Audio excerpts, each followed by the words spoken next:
In progress. Yep, I'm recording now too. Are you? Yes, I am. I wonder if I should turn this up so you can hear more. Shit. I can hear you. You can hear me? Loud. Yeah, but that's Yeah, you're pretty loud. processing. But I want my recording levels to be higher. Oh, okay. Can You do. take You do you. it higher? Oh man, Yeah. it's Scott Stapp over here. Don't And yell we're done. into the mic. All right, that's it. We're going home. That's I got all right. that recorded. I gotta wait. I got that recorded for the other show credits. There you go. I'm getting tired. We gotta wrap this show up. I gotta go to bed soon. I know, right? I went to the gym for the first time for like ever on Tuesday.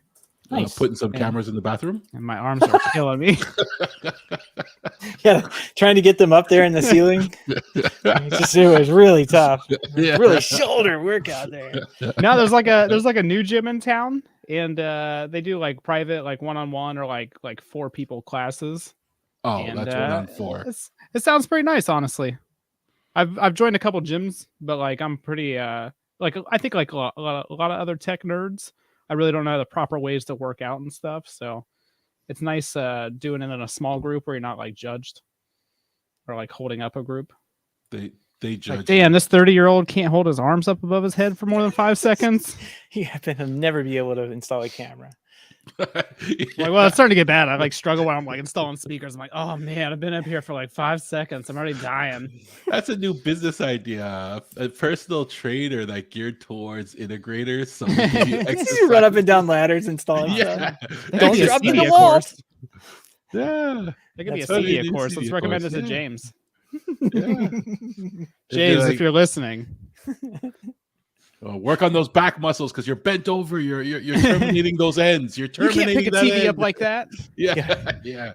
Today we're doing TV deadlifts. It's like those what do they call them? The gyms where what are the crazy ones where you do all the crazy workouts? CrossFit, CrossFit. Oh, Yeah, thank you. They have the wads. Yeah, like they make you like run out and grab a box of wire and then run back in, run out and grab another box of wire, like go get it out of a van, run it back in.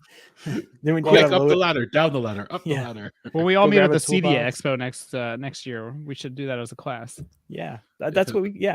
Integrators workout. Home tech workout. Well, one Yeah. year they had that one demo where you had to like change a tire or something. So like, I don't see why you can't do one with like carrying a speaker up a ladder or something. That's There more used to be relevant. There used to be somebody there that had like a Maybe that's challenge, like Infocom. terminate a Cat 5 challenge or drill a bunch of holes and run the wire challenge. Oh yeah. But, yeah. Nothing integrators like doing more than jerking themselves off. It's already running wires. Yeah. We're now recording. let's let the owners of the companies come fly to Denver and run wire. That'll be entertaining. I've never done this before in my life. I did this, but it was 15 years ago when I first started. I was 50 pounds lighter. Yeah. Yeah, exactly. Those extra 2 wires in every one of them. The integrators workout. I didn't realize Cat 6A was this thick. Yeah. Why am I still fooling RG6? That's funny. It's like So, a yeah, theater that's I our new did. business idea. The theater I pre-wired this week, she was like, "Are you going to do coax behind the TVs?" And I was like, "It's a good thing you asked me because I wasn't." Yeah, I think Nobody coax is uses it still anymore. What is the coax? Yeah, is it No one uses it, but you might as well just put it anyway. Yeah, that's kind of where it is right now. Like it's it's not the default, but it kind of is the default. Yeah. Still, amazingly enough. yeah. But I think even the cable companies are moving away. Like they're doing like the Wi-Fi. the Genie Hopper. Yeah, it's like it's either I guess it is Wi-Fi. Like Comcast, Xfinity has some Wi-Fi boxes now that you have to have their modem for. Yep. Mm-hmm. Which is an amazing way to do it if you think about it. Like instead of Cuts you have to have their modem. Like it doesn't make any sense. You can't just you can put it in bridge mode, but you still have to have their modem. It's because their modem is Matter compatible. Exactly. Subscription. Where's the sound effects? Did you get fiber yet? No, they painted my lawn. That's about all they've done. No, mine's hooked up now. I only realized that I can order it now, but it's expensive. My fiber comes in next week. Is it a whole like not for my internet, $15 though. a month or something? Yeah, They actually Oh give my- them 2 Go slides ahead. of Canadian bacon with it too. It's like, right? It's like give him some Tim Hortons and fiber. We're It's sorry, gonna you have to pay it's for gonna it. be was it 110 or something like that Oh my plus gosh. plus taxes. Wow, what an awful life.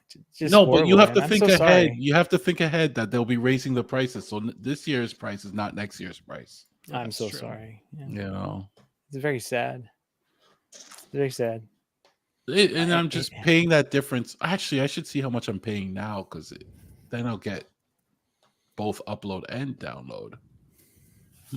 Well, I'm excited because whenever they do it, which I don't know when it's going to be, because all they have done is paint. They painted my street and they painted my lawn, which the grass is growing now because it rained today. So the grass is going to grow and it's going to have to get cut. And are they going to come back and remark all the stuff? I don't understand how that works. Our paint kind of lasts like 3 cuts. But It's Florida paint. All right, you guys ready? I'm recording. I've been recording this whole time. I've been recording for like a year now. All right, let's make it happen. Longer than Matter's been around.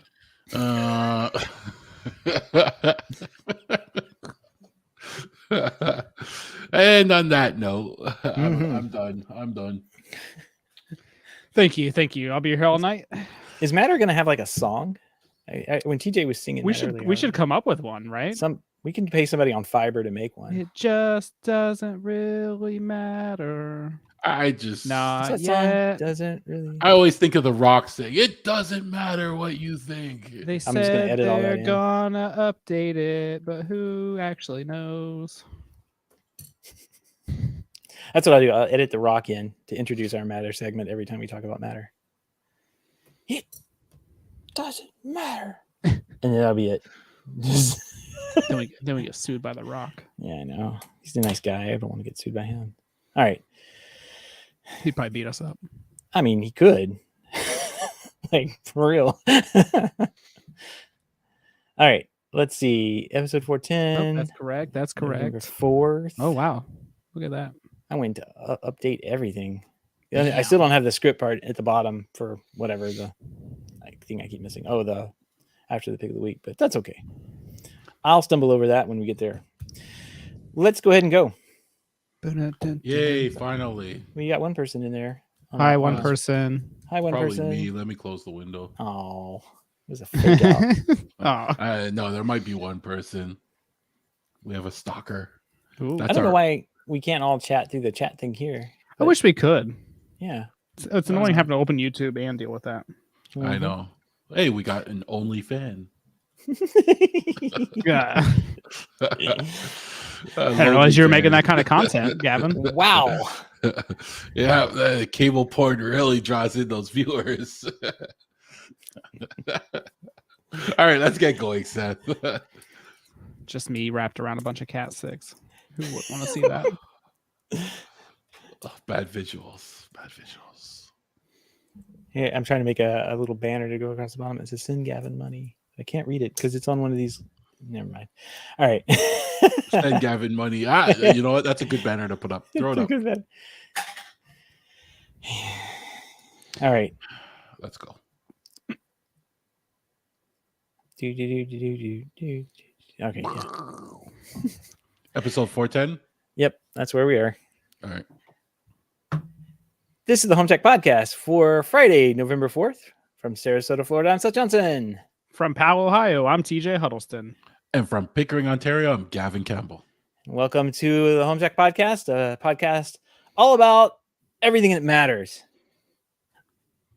Insert the Yay. drum roll thing here. It all Yeah, matters. It's all matters now. Everything's gonna matter. We get into that, but happy Halloween, guys. We missed that last week, I think, but I did see a really clever costume idea.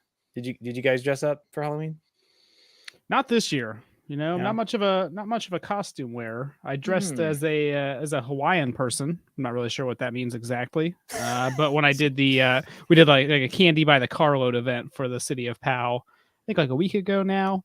And I did not read that costumes were mandatory. So had to scramble last minute to get one. Yeah, I didn't dress up this year. My dog got all the costume this year, so he was a little We always have to dress the bodybuilder. dog up. I know he gets the better costumes too. Like it's not fair. Cool. I was a frog. A frog. I had a hat. Yeah. Hopefully, there's pictures of this. Somewhere. I don't know. Maybe it'll be in the show notes. Who knows? But my daughter was a Tiana, and so like my wife and I dressed up like frogs. And it was just a green T-shirt, but it looked good. I liked it. It was really cute. But we went around trick or treating. She got a bunch of candy, and now she really likes. Oh, I'm being brought the hat. Hold on, I'll just wear this for the whole show. There we go. Oh, there you go. There we are.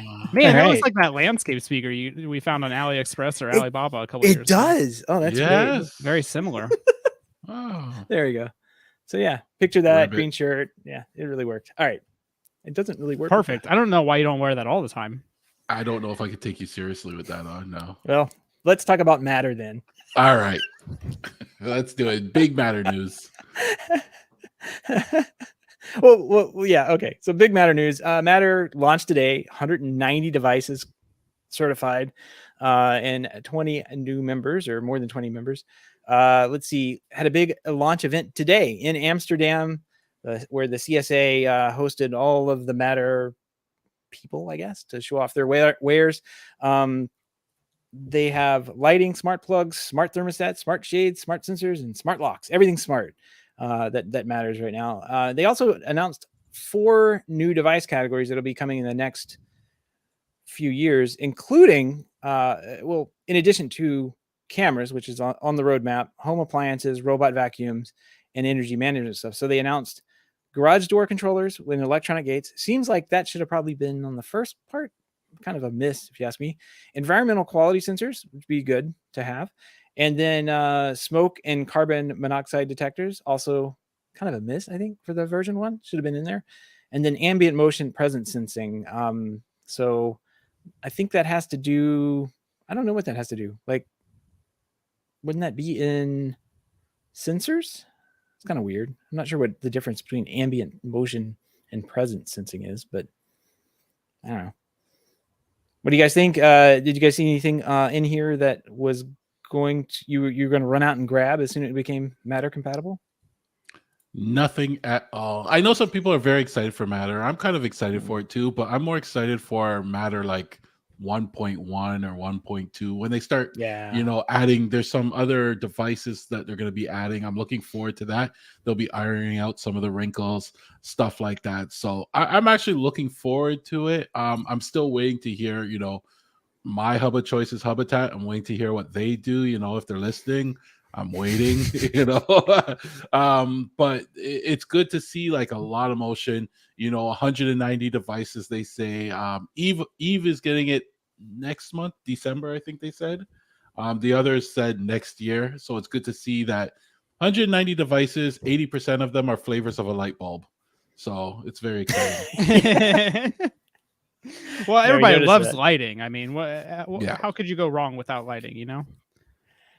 Yeah, and most of them are made by Tuya. They had like 40 different models of RGB CW light bulbs. I get it. They're each one of them has to be certified separately for whatever reason, but I mean, it's kind of lackluster though, right? For like us talking about this for like years now, and then like the release being pushed out, and like I don't know, just 190 certified devices doesn't seem like anything with the amount of companies that are on board and with how long we've been talking about it.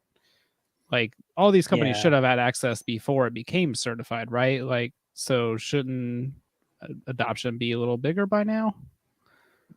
I don't know. These companies are also bigger companies though that have the resources to really get involved in stuff like that too. So I think over time, the smaller companies, when they start throwing some more resources into it, you'll see them start to come out, and then we'll get flooded with all these random devices.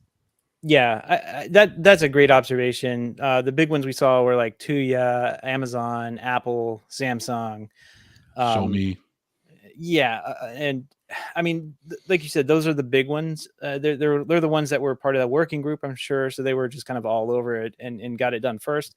But I keep going back to that post that Paulus had on, I think, Hacker News that we covered a couple of weeks back now. It was about Home Assistant and what their plans were, but he kept stressing, or he stressed a couple of times that this is cheap. It's cheap because it's open source. Like you don't have to develop your own stack against all this stuff, and it's there online. You can download it, you can implement it without without trying to do it yourself, and then it just integrates with all of these automation platforms. That's going to be big for manufacturers, and hopefully we'll see them just jump on it left and right and make nice, inexpensive products to go along with the home thing. I'm kind of disappointed garage doors aren't on, and gate control. That you would think that would be like first on the list, and maybe cameras too. But cameras are hard, so I'll give them a pass on cameras.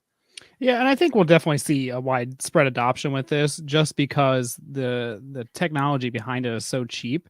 I mean, we did that. We talked about that article a couple months ago now, where it was like the Wi-Fi, the BLE, the Matter or Thread, and like Wi-Fi 6 all in one chip for like $6 or something obnoxious. So like we're gonna see this in a ton of devices, just because it's going to be so much cheaper to implement than Z-Wave or Zigbee or something else. So, by that default, I think it's going to be popular anyway. It'll be nice once they add a bunch of these other devices that they're already planning in 2023. Yep. Just to help round out the ecosystem and all the stuff that you can do into it, for sure. In the meantime, Home Assistant just keeps, stealing the show, because all these 190 certified things get up there, and all these hundreds of vendors and everything. And Home Assistant is like, yeah, we can integrate with your toothbrush now. Like, what? You guys see this update? Yeah, it looks pretty nice, and they added an update for a lot of stuff. I mean, honestly, it's the Oral-B, the Snooze, which I've never heard of that one. Air Things, which I've never heard of, but that looks really popular. And they've got a lot of different air quality sensors and a bunch of other stuff. Got a couple different new cards coming out to the Home Assistant UI. So a new one called Tile, and then another statistic card that kind of just gives you a finite value, when it averages like your temperature in your room, maybe a temperature in the garage, something like that. And another thing I really like too is that they implemented the water consumption under the energy tab. So you can actually go there in the same tab as you do with your electricity and see how much water you're using as well. Cool. So a couple of nice, quality of life feature updates. I don't think anything too crazy. But it's always nice to see Home Assistant evolving, and they're adding some nice features that other people, kind of recommended. I think a lot of the stuff was voted on, and a lot of the stuff received a lot of, votes, and people were really interested in it. So good to see them listening to the community. Yeah. Yeah, every time they come out with an update, I'm more and more impressed with what Home Assistant's doing and where they're going. And I'm starting to get that FOMO. I feel like I need to get my hands on one of the Home Assistant yellows or whatever their box is and start, looking at it. My only problem is my current ecosystem has like 200 devices in it, and to migrate that is like gonna take me weeks. And it's running beautifully right now, but I'm very impressed with Home Assistant, and it looks great. Well, and the nice thing too, because you're using Habitat, and because Home Assistant integrates with everything, pretty positive you can use Home Assistant with Habitat. Yes, so you can go ahead and just start, slowly moving over, and at least getting used to the interface and automations and stuff like that. So maybe it'll make it a little easier for you in the long run. I'm looking at this. I'm looking at the Snooze over at getsnooze.com with a Z, because that's cool. Yeah. What is that? It's a white noise machine, but but it has a fan inside to make the noise. It's the most amazing thing I've ever seen. So it's an acoustic. It's a mechanical white noise machine for $100, and I guess it's got an API, clearly an on-off scheduler, nursery calibration, but it's got a fan in there. Interesting. Yeah, I've never seen that before. I wonder if they did that in the pre-technology days, because I've only ever known like white noise as like from a the speaker. TV. Yeah. Well, my wife says our white noise is me snoring, but this is good replacement. It's not a very good noise. Yeah. It's very interesting. So it doesn't have a speaker inside of it. It's got a fan that whirls around. That's pretty neat. Yeah, and makes the noise of a fan. Not going to sell too well in Korea, but yeah, is what it is. I could see me buying that at some point. Yeah, interesting. 87 dBA. Okay. They're just old server fans that nobody wanted anymore. Genius. They're repurposing them, We're trying to make our computers quieter, and they're trying to make a little background noise. That's what, oh my gosh, we should make that. That's what happened to Seth's server. That makes sense now. We're gonna we're gonna make one of these white noise machine with server edition. Just old server fans, Every IT, we sleep well when we hear those fans running in the background. Yeah. Just angry bumblebees. Oh man, that's great. Holy cow. And you can actually twist the outer shell to Yeah, it's got a little adjust turn. how fast it is and everything. Yeah. That's I think it's really well hilarious. made. Yeah. That's pretty cool. I like it. Yeah. Well, thanks. So- Home Assistant. Yeah, thanks. They find all these really cool devices I've actually never seen before. I've seen it many of the, I know what an Oral-B toothbrush is. AirThings is, like you said, the air sensor stuff. I've been seeing them kind of work on that through a few posts, but I don't know. Good stuff.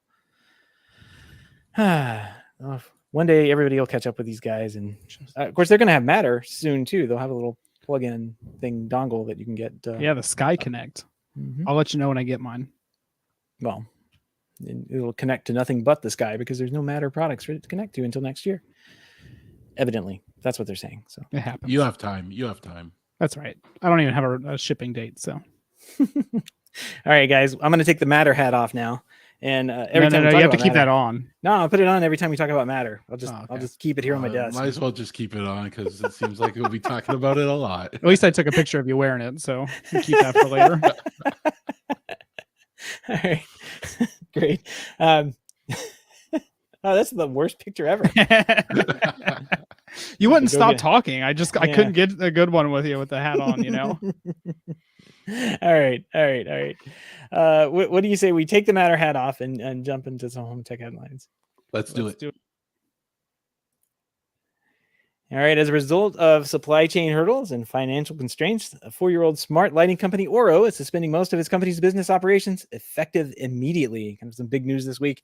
At least for the next 6 months, the company says it will no longer manufacture or distribute its Oro smart lighting system, and instead use remaining resources to provide ongoing support to existing customers and including end users as well as professional integrators and dealers. The company is committing to a minimum of 6 months of ongoing support. The officials say that period could be extended. Customers may continue adding the new Oro 1 switches and may install and use Oro's existing smart home integrations while the development for new software updates is suspended. I have here marked on graveyard, but I'm not sure. It sounds like I heard some other reporting on this that they had some funding or something drop, which that happens when these startups from time to time. But because of the news that had gotten out, they had made up some of that funding, so they may be back on the table. But it does kind of suck to see them kind of like drop off. At least they're better at announcing what's going on than Insteon. I mean, they know how to use email over at Oro. It depends. It looks like. Gavin, I know you had some problems with how much this thing costs when we were talking about it in the pre-show. So my opinion's not going to destroy a company, but I just felt that this was too expensive for the average user, right? Like when you're looking at, what was it, $300-$400 for this? I think their current pricing was $399. And that's the US, smart one. That's US. It hurts up here in Canada, especially since the US is doing so well, right?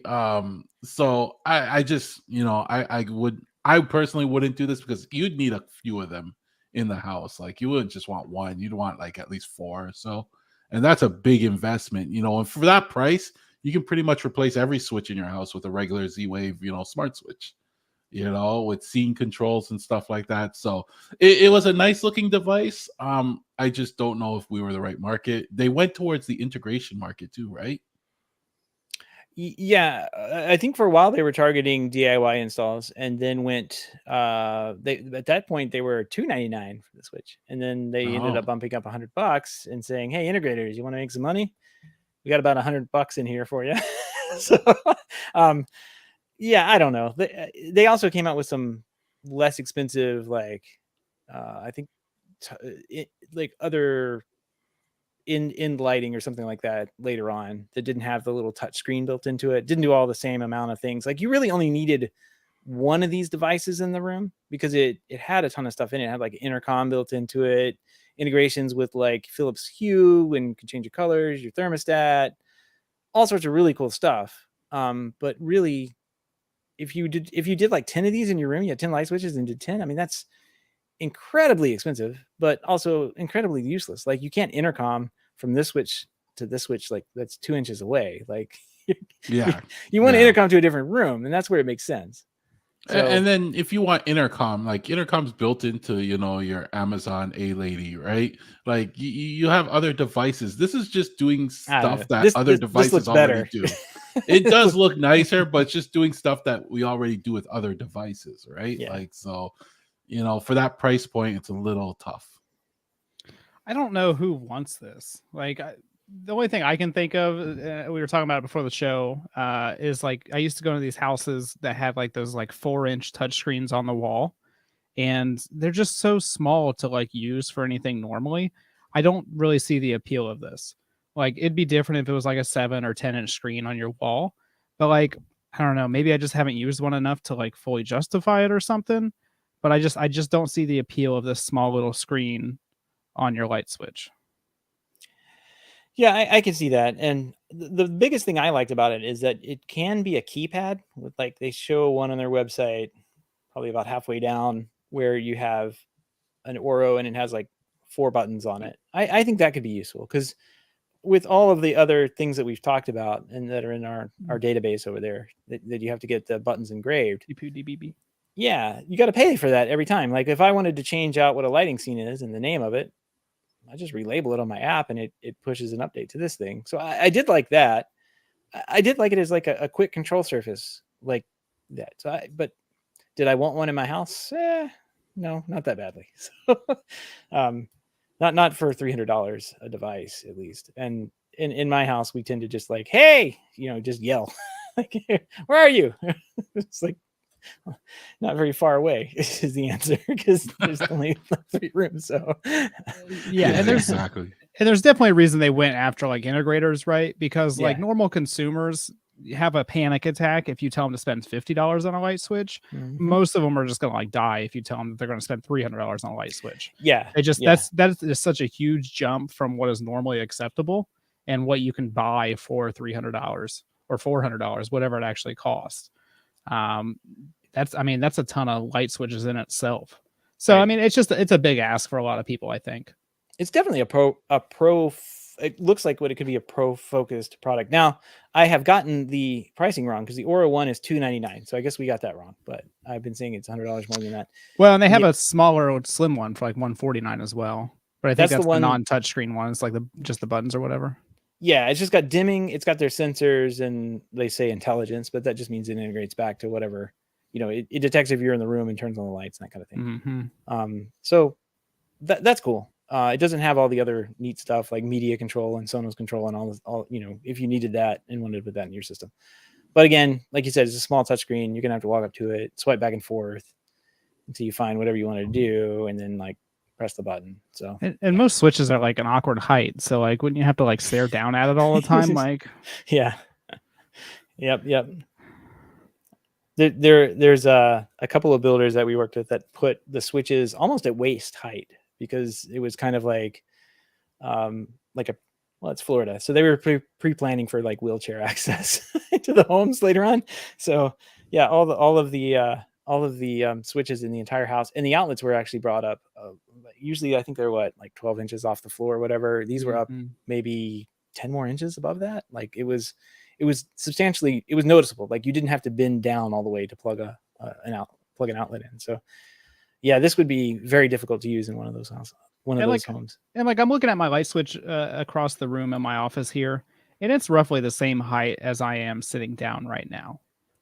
So like right now it's the perfect height, but I don't know. Just if I was standing up, that's not very good height to look at it. So if I was in a wheelchair though, that would be perfect.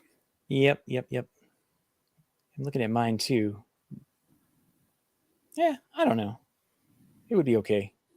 I like the idea of a dynamic keypad, but at the same time, I'd want like 4 individual OLED keys there so I could actually feel them. You know, like you'd be able to. Yeah, like an the... e-ink display or something, where it's like, yeah. You know, maybe just have like 1 to 4 bumps on it, kind of tell you which button it is. But then like it was like an e-ink display, so it would just show you different labels or whatever. That would be cool. See, we're developing some new stuff here. We're gonna have. You're welcome, Oro. You don't have any money to pay your stuff, but you can come up with this new Switch. yeah, we'll buy it. Wink, wink. I mean, it'll be this and the server fan white noise machine. We'll have those ready next week. On the Christmas list. Yeah, exactly. Well, I do wish them luck. It seems like a pretty cool product, and definitely could gain some traction in the pro market if they had started earlier. You know, focusing on that side of things, but they were kind of late to the game. Like they were already fairly well established in the DIY space, and then you know everyone I talked to was like, "Oh, that's a DIY product," you know, because it integrates with the Alexa and everything. And it at the time, integrators were kind of avoiding that kind of stuff. So I don't know. It will be interesting to see what happens. Hopefully, they stay out of the graveyard though, because I do think it's at least a unique and interesting product that does look like it works well. I don't know how well it works, but it does look like it works well. Wink will buy them.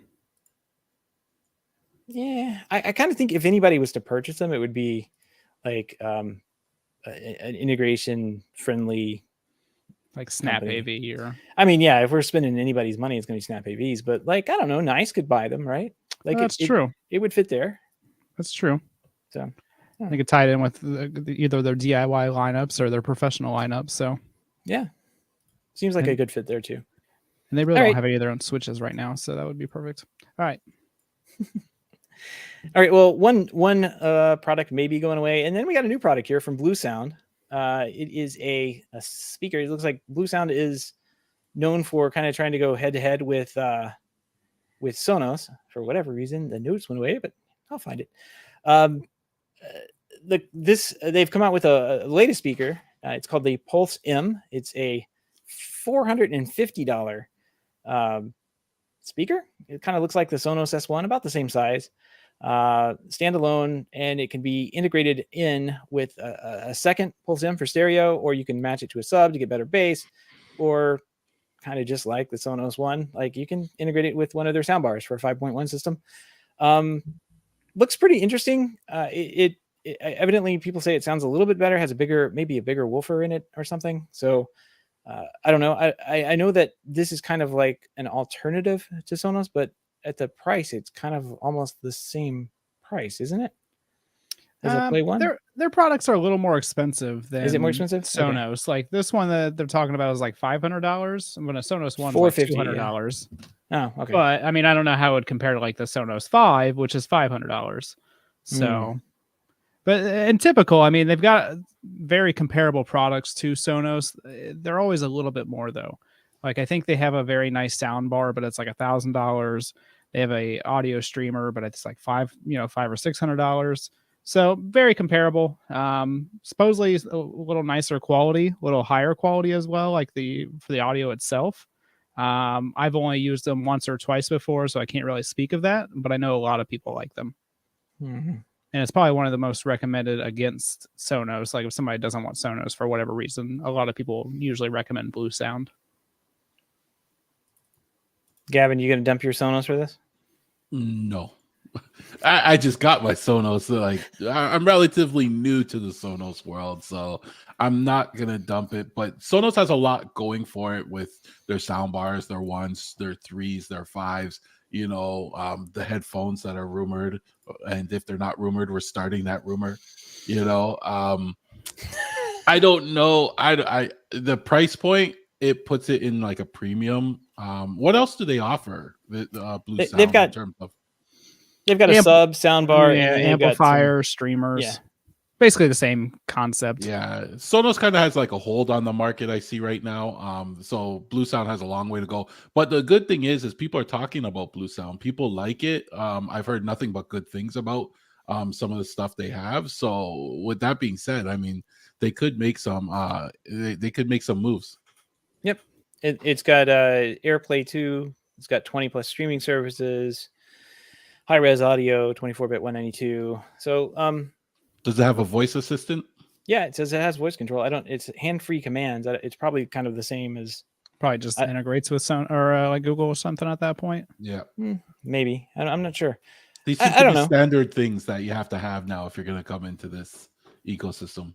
Yeah, it's a Amazon Alexa voice integration with Blue OS, so it's got that going for it. But I don't know. It seems interesting. Honestly, at this point, I would be willing to consider something besides Sonos if it came with AirPlay 2 and Chromecast audio. Like my biggest annoyance, and I know this is probably like a Google thing because Google just doesn't do anything with all their stuff, but I don't like that, Android speakers can't wirelessly, or Android phones can't wirelessly cast to any of my speakers.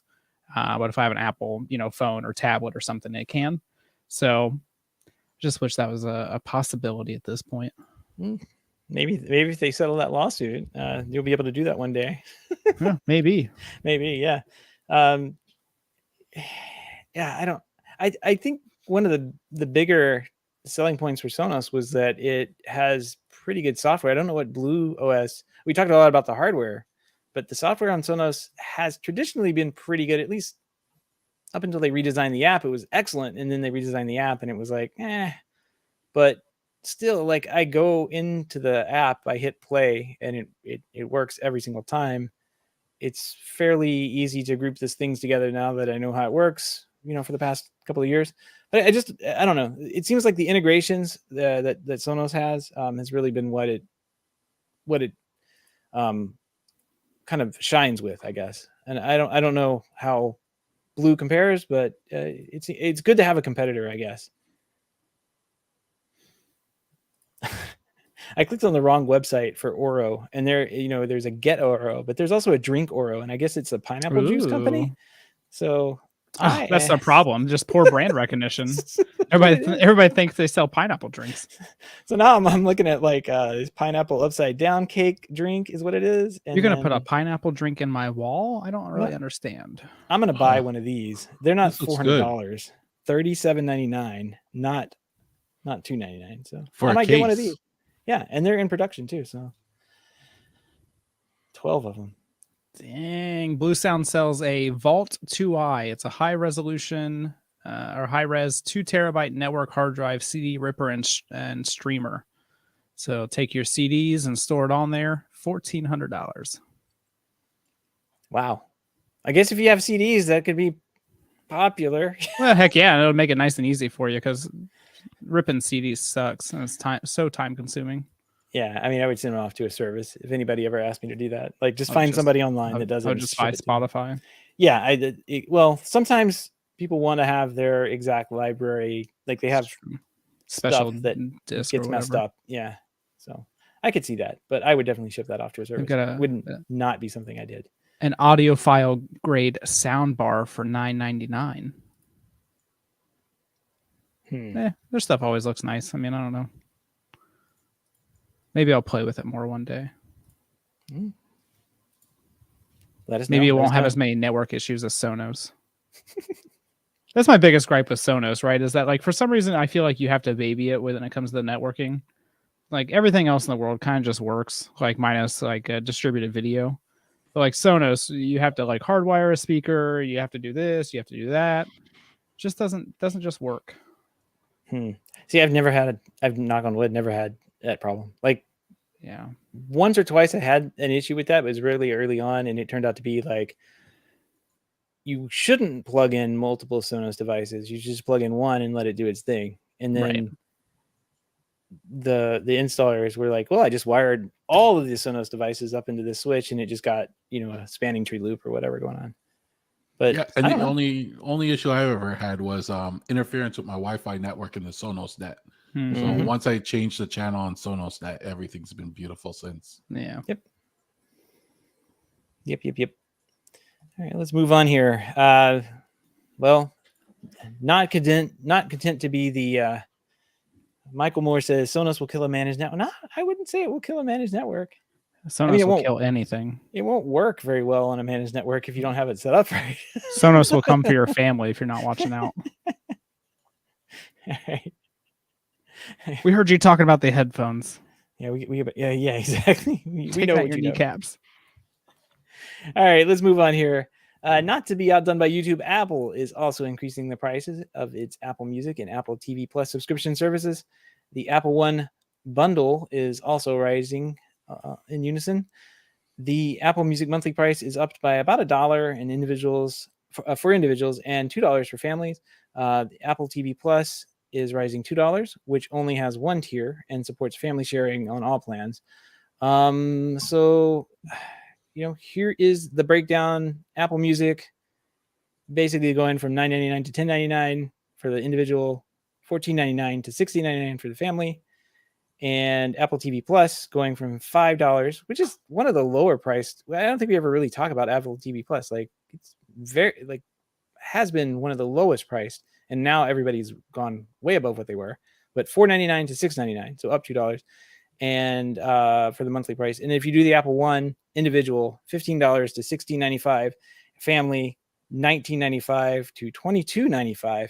And if you're on the big premier Apple One family bundle thing, which is $30, it's going to go to $32.95. So I don't know. I personally I see that when Apple TV Plus first came out, it was kind of like you got a year almost for free. Then when they were like, oh yeah, $5 a month, or is it $5 a month? There wasn't many shows on there, but what was there was pretty good. So I was like, yeah, $5 makes sense. Now it seems like, there's a lot of content on there. There's movies that are coming out this Friday that I want to see. So I don't know. It seems like Acapulco's on, man. We're going to talk about that later, but new season of Acapulco's on. So yeah, I definitely see value in this. Gavin, what about you? I know you're a big fan of the telenovelas. No, it's not just Apple, but what's really starting to bother a number of people is that every streaming service is increasing their prices. So you're now starting to have to make decisions as to what you want to keep, and I have a feeling it's going to reach a point where the only one I'm going to have is Amazon Prime, just because it's included in my whole Amazon Prime membership. At that point, I think I'm getting to that point just because I don't really think about it, and they raise my Prime membership anyway, so I might as well just keep that one. But they're slowly $1 here, $1 here, $1 here, and it seems like they're all doing it at the same time. It seems like this year we got hit by a lot of them, so people are going to start making decisions. But I agree, there's a lot more content on Apple Plus. A lot of shows that are really good there. They're getting some awards, I think, and I love Acapulco. I'm all caught up on that. Hey, TJ, I know you don't like watching TV in general, but you've been paying more for YouTube. What do you think about these price increases across the board? Everything's more expensive, I guess. Yeah, and everybody's doing it, so why not just jump along with them? Yeah. And when somebody gets mad, you're just like, well, it's the cost of everything now, so you can't really be down on me. Everybody else is doing it. So as a business, that totally makes sense. You're kind of sharing the blame for it. I think I don't understand how any streaming service, like video streaming service at least, survives for under $10 a month. The last one I have now is Crunchyroll, which is like anime stuff, and I think we pay like $8 a month for that. And I'm expecting that to jump up to like $12 or $13 here soon, just because I don't see how anything survives under $10 a month anyway. So when I see this, going from $5 to $7 a month, it was just a matter of time. Yeah, it's Apple though. They're going to survive in that price point for a while. Apple Music is one I don't value at $11 a month, but the app is just horrible. I don't know how anybody uses the app. Yeah, I don't even know what I pay for my Spotify, but we have the Spotify family account, and I think it's like $15 a month for like 5 accounts. So not a bad deal at all there. No, it's not. And the app is so much better and easier to find music and subscribe to things, and it just makes sense. And then you go to the Apple one, and it's like, I don't know what they were trying to do here. I don't know. It doesn't make any sense to me. Yeah, I think I used the Apple Music because I got it like a couple months for free when I bought my phone a couple years ago. Yeah. And, it worked all right. But at that point, I was already in with Spotify, and I really don't see any reason to jump from it. So I kind of jump back and forth between them, but I don't know. Mostly just, I don't know why. Like mostly, sometimes I'm in the car and I just want to hear music, and I just hit the pink music thing rather than the green one, and music happens. So music happens, exactly. So anyway, moving on here, we got some lock talk. So TJ, be ready. I'm already angry. Drama in the lock industry, the smart lock industry. Level announced that going back and forth about joining up with the new Apple Home Key API, which is it basically lets your phone unlock your door. It's kind of cool. But Level finally officially released its new Level Lock Plus last month, and it didn't take Lockpicking Lawyer very long to pick the Level Lock Plus in about, I don't know, a few seconds. It was very, very quick. There's a video posted on YouTube where the Lockpicking Lawyer is able to use a bump key to unlock and disable the lock fairly quickly.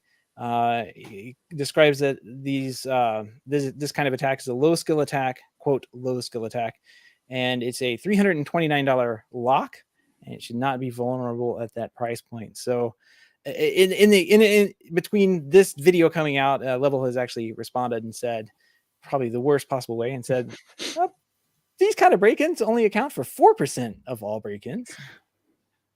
You gave the TJ response.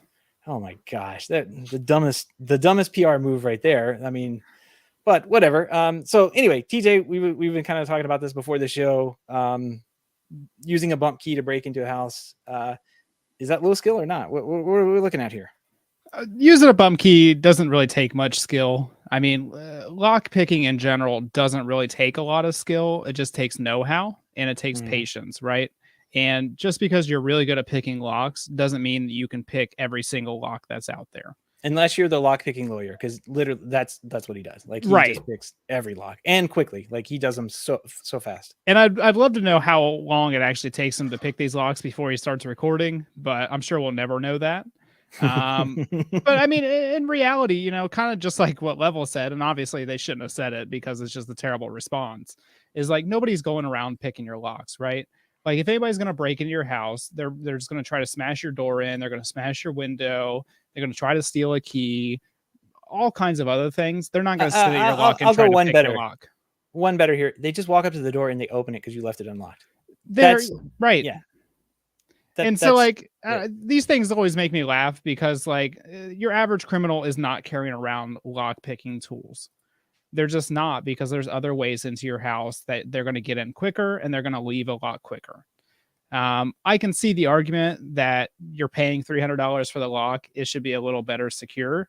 But if you're that worried about it, just get one without a keyhole in it. And that way you can avoid the problem altogether. And I think it's a little bit of a juggling act too, as you're one of these companies, right? You know, there's plenty of high security locks that exist on the marketplace, but you have to go to a specific vendor or manufacturer to get those key blanks again.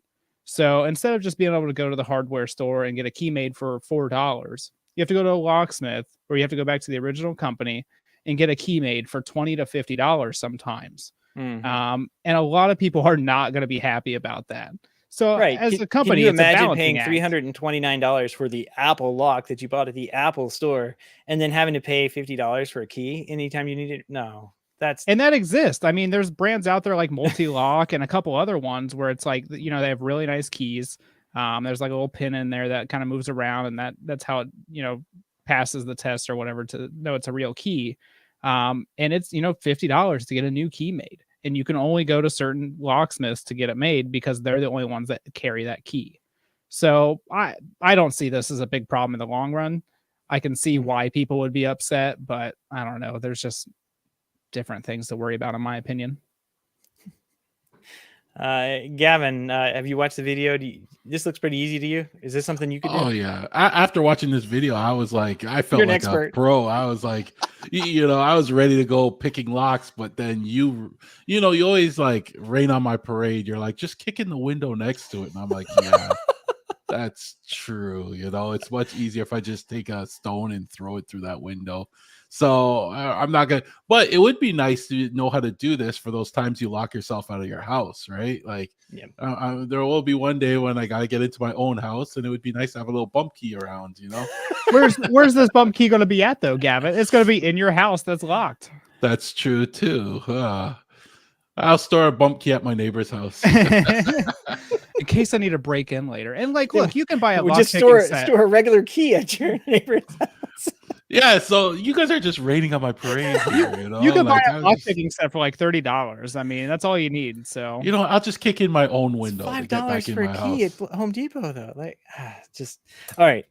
I'm gonna say, like, when I was doing the security sales and that kind of thing, and people had their homes robbed, I mean, it happened quite a bit, but it was because they lived in a country club, a gated community or whatever, and they just left their doors unlocked, and somebody would sneak in, kind of look around, or they didn't check to their security alarm that some of the contacts were frozen, and they didn't notice when they opened the door that it didn't beep or whatever, and people just kind of like either opened up the slider and just kind of walked into the master suite and stole everything. So it's like, yeah, it's always one of those like simple things that you don't think of, that criminals will just try first. They don't want to make a lot of noise. They don't want to kick in a door. They don't want to break a window. They just want to get in and get out quietly and not cause any attention. So walking around with a hammer and a bump key is probably not a great idea. So yeah, and this uses like a standard Schlage C keyway cylinder. So I mean, this is like everywhere. Like, yeah, it's probably the same door lock that most of us have. Right.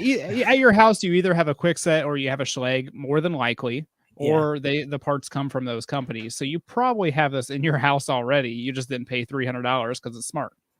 Yep. Exactly. Locks are just there to keep honest people honest. That's all. That's true. Yep. Security is done in layers. If you're just relying on your door lock, you are doing it wrong.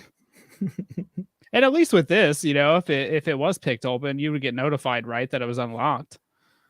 Yep. So second layer seems like a win to me.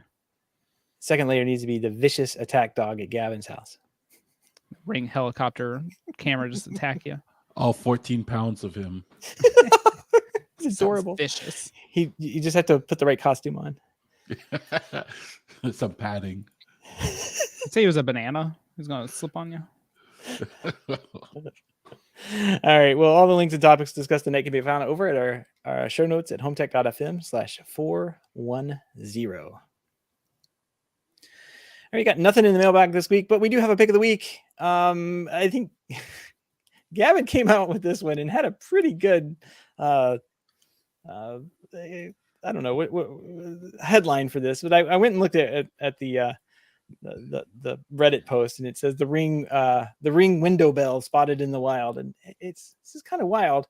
There is a 2-story house, definitely European construction, and of course the cars in front of the house have plates on them that are from like the UK or something. But there's a doorbell like mounted up by the 2nd-story window, and I don't know. I mean, multiple uses for that, I suppose. If you have a teenage daughter and you notice the one day that she has a doorbell installed outside her window, that's probably not a good idea. Like, that's not a good thing. But it reminded me of those movies back in the 80s where like they would throw rocks up against the window. Like, yeah, that's one way you could just have a doorbell and just press the button and you can just talk. Yeah, a lot less shattered windows by people throwing rocks that were just a little too big.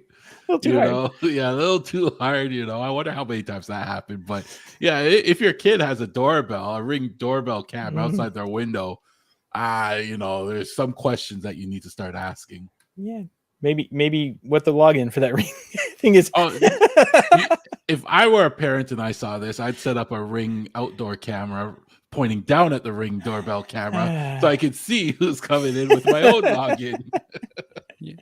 Well, this is funny. And when I think TJ, you kind of posted in the hub when we were talking about this, like, what in the Seth neighborhood? Like, somebody down the street from me has a Ring doorbell mounted right over the top of their garage.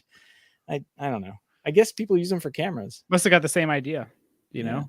One of the comments is funny too, because it says, knowing the resolution and lens quality of those cameras, there's no way it is doing to capture a face or license plate. If they're lucky, the image might be good enough to tell the make or model of a car. They just want the noise when a vehicle enters their parking area. And that's probably a good point. Those cameras do not go very far. So maybe they're using it as like a bird camera, you know? Could be a bird camera, yeah. I don't really see anything a bird would hang out for there, but I don't know. Not a bird. I don't know. Uber delivery instructions are drop package off at second floor. Then they see the camera and they're like, uh-oh. It's interesting. Maybe it's for like a pet squirrel. It could be like a Ron White thing. Yeah, you know your kid's a drug dealer if they got a Ring doorbell installed outside their window. I mean, some people are posting in here. Oh yeah, you could, if you get your kid in there and it could be a motion detector up by the window. I'm like, oh, that makes sense because it's gonna catch who's climbing up there, right? So you're gonna see them, and it's not big. It's not like a giant camera or anything, and it's wireless. Like you can just reach out the window and recharge it, right? Just don't drop the security screw if you're unscrewing it from the wall, but because that's gone. Yeah, I'm assuming they just had an extra camera and they're just like, we just want to put it up slap here. it up there. Yeah. Well, interesting. I still haven't gone and had the nerve to ring the one on my neighbor's garage yet. So. Yeah, like above the garage door. You have to walk with a who in the heck? That's funny. If you have any ideas for the show, if you have any picks of the weeks, great ideas for the show, head on over to HomeTech.fm/feedback. You can fill out the online form there, or you can reach out to us on our email address at feedback@HomeTech.fm. All right, guys. So we got some project updates here. TJ, you've been busy installing things, and the Unified Doorbell Pro is up on the top of your list. What say you about the Unified Doorbell Pro? First of all, this thing is ginormous. Like it's got your cameras in it. You can look. I know, and it's got a display and this like built-in light thing, and you can always look at the dimensions of a product online before you buy it. But sometimes you just don't realize how big it is until you get it. And when you hold this thing in your hand, like it feels giant. So you can't just put it on any house. Like I'm assuming half the houses I would show this to, they would just be like, I don't want something that large on my house, right? But I did the PoE version. So I got the little USB-C to PoE adapter. So it's all hardwired to the internet. Getting the wire wasn't as bad as I thought it would be. So I basically had to cut a hole, behind the doorbell. But luckily the basement was unfinished. So, and whoever what the original installer was a genius because they drilled a big enough hole in there that I didn't have to drill another one. So running the wire was relatively easy. Nice. And what I did is I just basically ran an additional Cat 6 and taped it to the wire, because at some point the USB-C adapter is probably going to die. And I might not be able to get one ever again or whatever. So that way, if it dies, I can just pull the wire out a little bit more, strip back the Cat 6, and then just use it as power at that point. The annoying thing that I found out is that the hole, so the USB-C plug basically sticks straight out of the video doorbell. So your hole for the wire has to be exactly where that plug is. Because it sticks out. I mean, it's a good inch, maybe inch and a half by the time you actually take in the bend of the cable and everything. So, I installed it on the door, went to go put it on, and I was like, why won't this thing fit? And it's because the holes weren't lined up perfectly. So I had to move it down a little bit. And then luckily, the hole was straight back. So it had no problem with that. Good quality cameras, though. It's really easy to switch back and forth between the package camera and the regular camera. Yeah, that looked really cool in your photos you posted in the hub. I hadn't seen this before, but having a look down camera to see what is sitting down in front of your door, that's a really good idea. I like that. Honestly, it's a really good feature, and I could see this being a standard on pretty much every video doorbell here in the next year. Just because primary purpose for a lot of people is just to see what packages they have, or to make sure nobody's taking their packages. What if Ring integrates the Amazon barcode scanner into it, and then all the people that deliver it just have to come up and put it in front of your Ring doorbell, and it goes beep, and then they can just drop it. And it could unlock your door automatically too. Maybe. Yeah, they can go put it in your refrigerator. Let them right in. Bam. Yeah. But honestly, really nice. I think the doorbell itself is $300, and then the little adapter is $40. So I mean, compared to a lot of other video doorbells, it's probably the most expensive one that you'll buy. Really good quality though, so I'm pretty happy with it. One weird issue though, This client had requested that they're able to turn their Wi-Fi access points off at night. They don't want their kids on it or something. I don't know. I don't ask questions. And so I have one switch that powers the access points, and I have one switch that powers the cameras. Whenever they turn the access point switch off, it like makes the connection for the other two hardwired cameras lose connection for like 15-20 seconds, and then they come back on. And both switches are directly wired to the UDM Pro on site.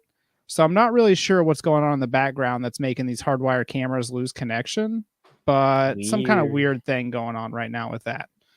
Yeah. But other than that, pretty happy. I think I could sell these all the time if they were just in stock. And you can still use it as a regular doorbell. So if you just want to replace what you have right now, you don't have to use the PoE adapter. So, and honestly, I don't see how you're going to use the PoE adapter in a lot of situations, unless you are willing to cut your wall open and fix it. They also have wireless chimes now, right? I think I've seen those before. They do, and that's what I had to pair it with. I think that's like $50.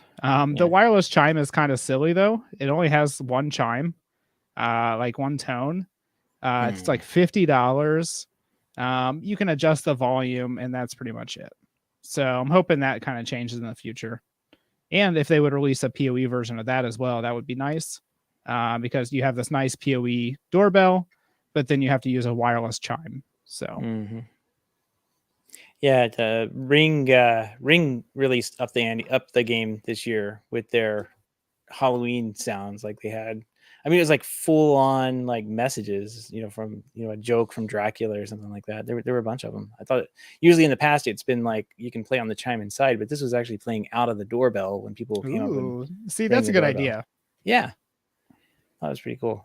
Gavin, what do you think about this thing? Would you put this on your door? It looks nice. A picture we can throw up too. It's got some good quality, but I did recently look at reviews of doorbell cams on I forget the YouTube channel, but he went through a whole bunch of them, and this wasn't rated that high in the list. So it was interesting to see, but he was he does very in-depth reviews of cameras. And he breaks it down by distance and so many things. And this really wasn't high in the list, but it does look nice. And wow, the installation did sound pretty easy. It's big. Oh yeah, it's huge. Wow. And it has the dual camera, right? Yes. Yeah, that's a cool little feature. You can look down at your package, or yeah, and you can easily switch back and forth between them, which I liked. It's like a little toggle icon. But yeah, I mean, it's not too bad. Yeah, the only reason I might not buy this is because integration into another system, if you wanted to, is not that easy, right? Yeah, just got to have Home Assistant. There's a Control 4 driver out there too. I use that, and it actually goes back around and rings through all of my Sonos. There's a Sonos thing. Nice. Yeah. So I can play any song or sound that I want to whenever somebody rings the doorbell, but using that Sonos announcement API thing. But no, I don't like the size of it. I wish they could fit two of the cameras into the little one though. Well, I do like the size of the little one. And I wish they would like remove the light. Like I don't really understand. There's like a little light that comes on at night when you walk up to it, and it like shines down. And I'm not really sure what the purpose of that is. Somebody said it's like so you can get your keys or something, but usually your doorbell's not remotely close to your actual lock. So I'm not really sure what the point of it is. And as far as I know, you can't disable it. So that's an annoying feature of it as well.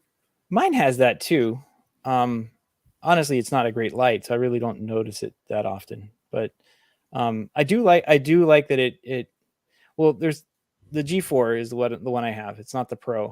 Mm-hmm. And I do like that it comes in more than one color. No, it only comes in white. But this one only comes in black. They need more color options because white and black, that's not like you need more. So well, in this poor door, it's got like a black doorbell, black handle, silver smart lock, red door.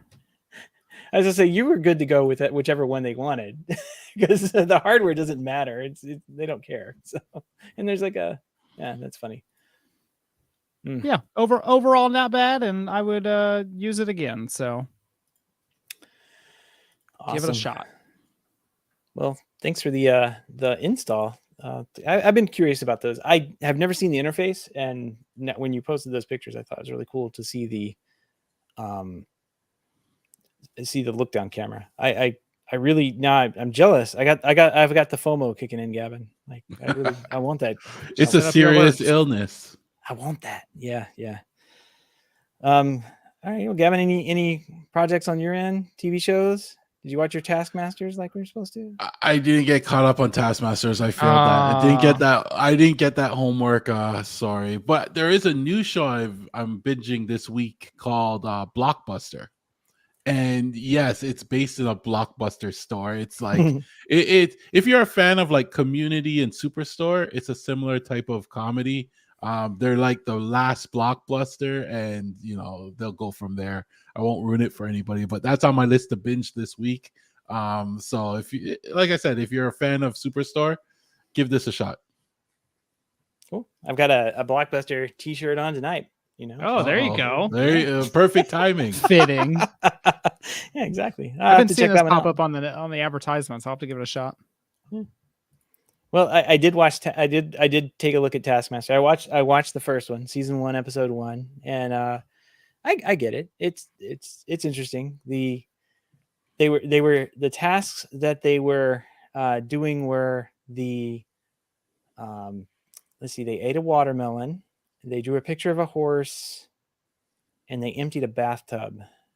I probably shouldn't be the marketing person on this. Like it was funny. Yeah, it sounds awful when you explain it like that. Yeah. I mean, the comedians and everything were funny. So I'll give them that. Yeah. So. What an update! I'm glad we did that. It's not a show that I would turn on, TJ. Like I would probably put it on like maybe in the background, but not pay much attention to it because that's how I feel after binging like 6 seasons. So it's like background noise. Yeah. Now Acapulco, on the other hand, like things are getting hot. Yeah, there's a new like love triangle. Maximo maybe dating Julia's sister. But he doesn't met the family.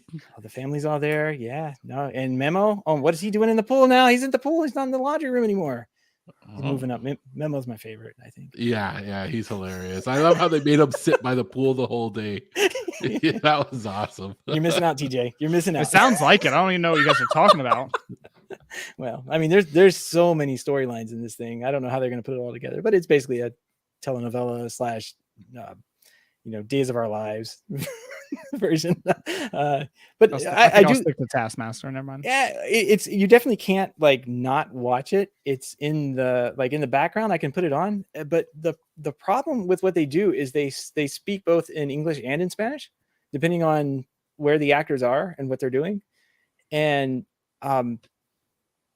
you could be following along and paying attention, and then kind of like goes in the background like, oh wait, they're speaking Spanish. Like I barely know what they're saying, or I don't know what they're saying, and you have to look up and read the subtitles. So it does have a little more engagement factor in it than Taskmaster, where they were playing hide and go seek, which is the tiebreaker of.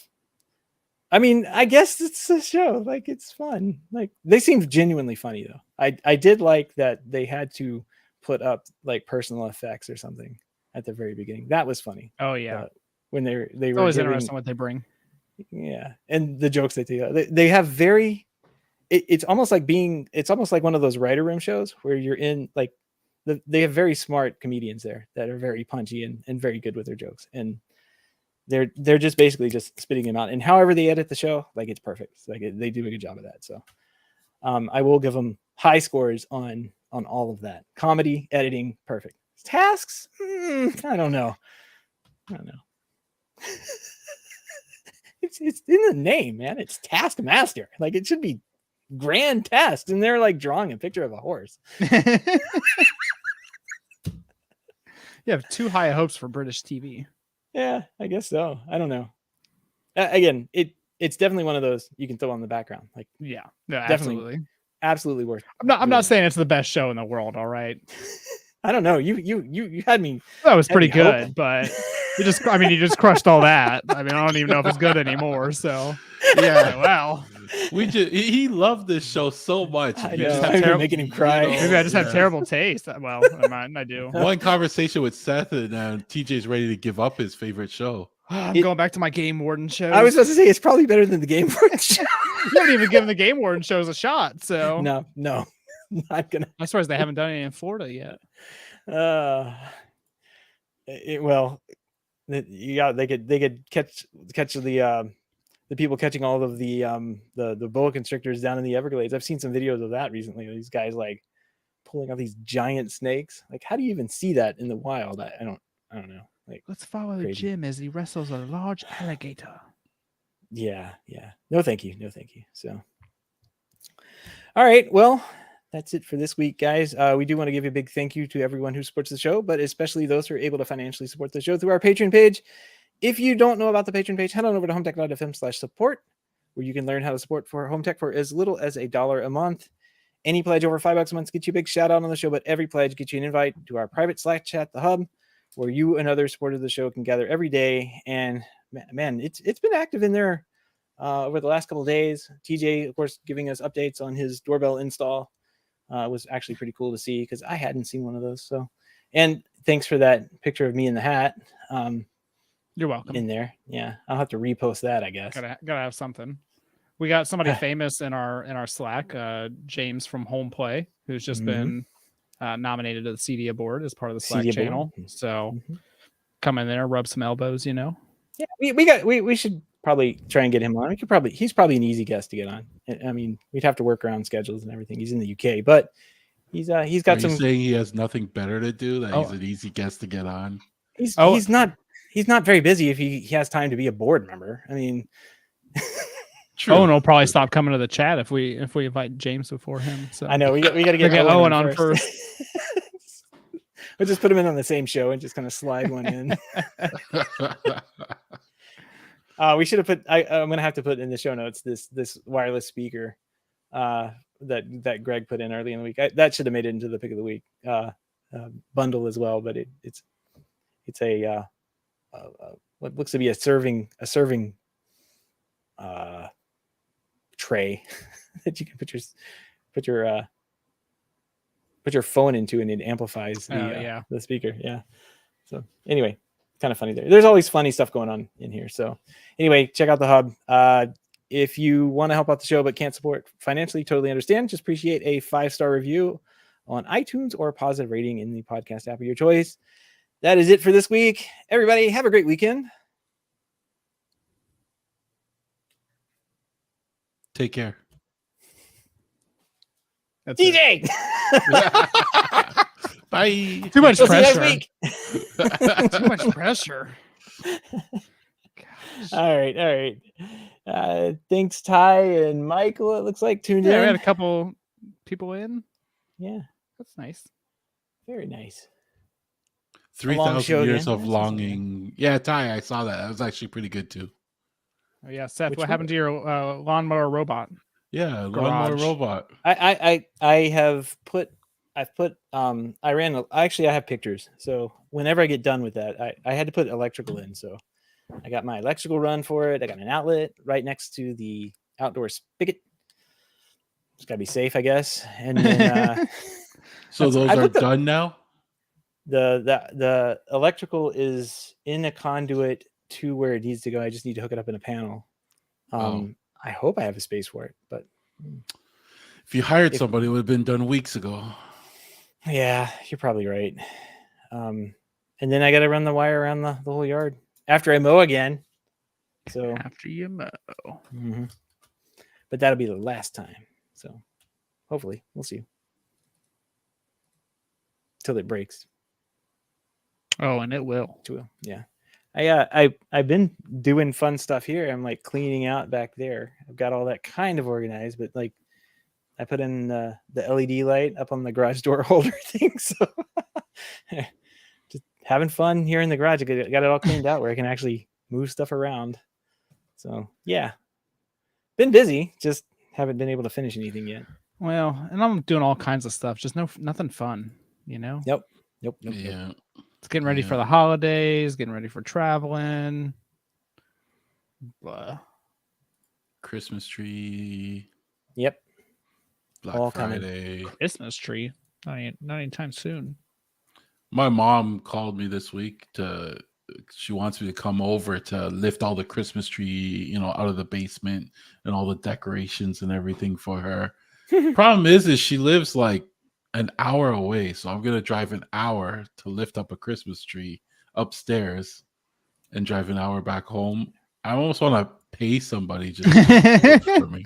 You're on your own, Mom. Yeah, it's like, Mom, I'm sending over this guy. He's coming in. He's just gonna lift that tree upstairs for you, and give him a $20. It's Taskmaster. Yeah, Canada edition. Yeah. he may be funny, like just laugh at his jokes. He made you a horrible job. Yeah.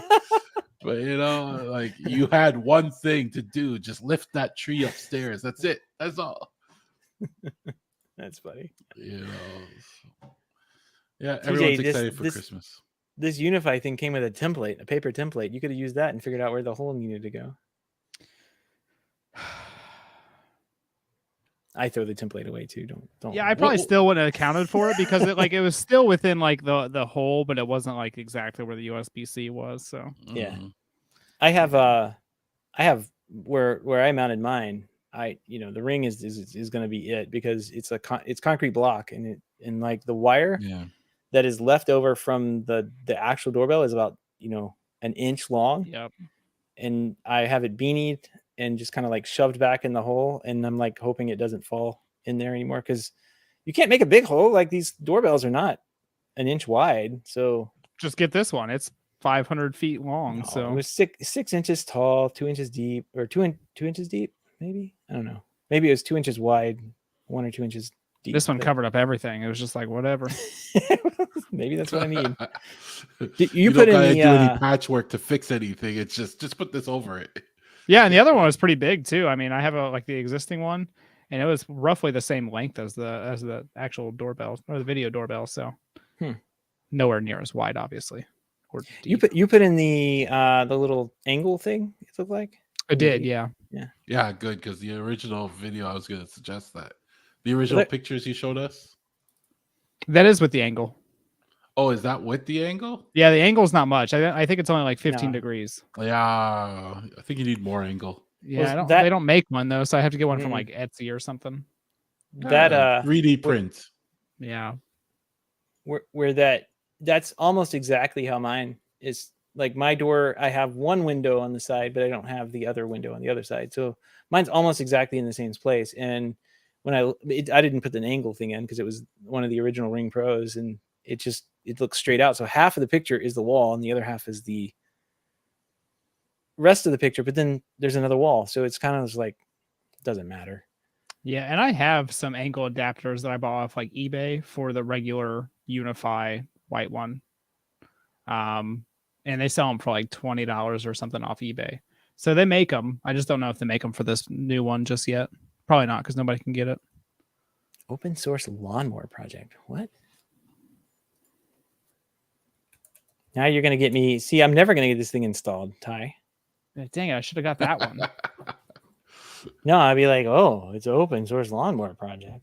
I'll probably have Home Assistant set up before you even get That's probably true, actually. I think this is the same one I bought.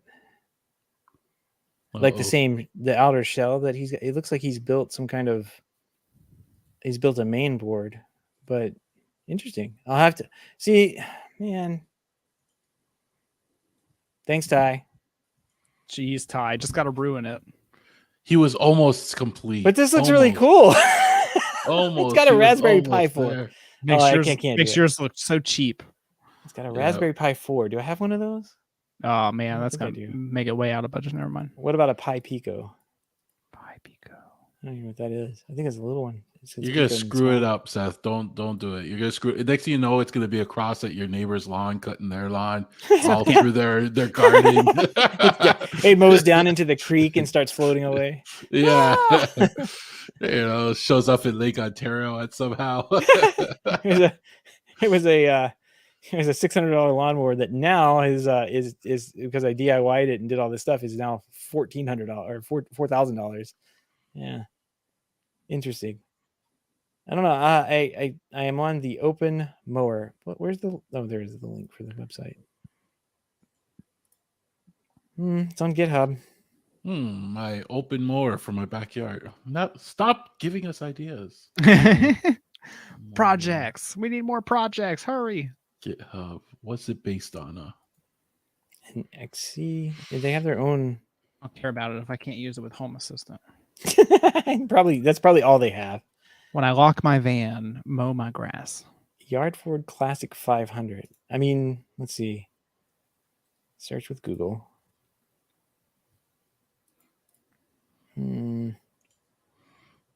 So I need to buy that and then buy that. No, I don't need any more projects this year. But my it does look like, I mean, I've seen this this mower on a bunch of other sites. It's kind of the same. So what they do, take a mower and then replace the board in it? Yeah, that's what it looks like. Mine looks more like the Yard Force X. I don't know. X50i? I don't know. Hard to tell. They all look the same now that I'm kind of looking at them. There's a Works, there's a Bosch, there's Yard Force, there's Husqvarna thing. Oh, so it looks like he maps out his yard with a remote control in advance. Autonomous mowing. Good safety. No perimeter wire. See, that's, I don't know. Because if you look at the video, he maps out his yard in advance, and then it knows the area and everything. And then I guess you can, mark certain locations and then edit the map or something. A lot of work. It does seem like a lot of work. And I got to take something apart that should be mowing my lawn. It's too much work. Yeah. You'll never get that lawn mowed. I never, I mean, it's just a matter of laying a wire now. Like, yeah, he maps the outside of his lawn and then get rid of all of that. Scrap it. I just throw the wire away, I guess. Just throw it all away. Start over. That's really cool. I want one now. It's not even Matter compatible, so you're gonna have to get a new one in 6 months anyway. I do like how stuff like this. I don't care. Goes back and forth, and I obviously haven't seen mine move yet, so it's kind of nice watching one. Hurry up, Seth. Get yours going. Yeah, I'm gonna have to mow again now though. Like, the grass is too tall. I don't think it can handle it. So, oh god, interesting. Ty, we don't need another project. Don't tell us about more projects. No, make it stop. Make it stop. That's pretty cool. All right, guys. Got a project. I got to go edit a show that's supposed to come out on the 4th, which is tomorrow. A couple hours. So maybe it'll come out tomorrow. Maybe it won't. I don't know. That should be the show motto. Maybe it will. I try.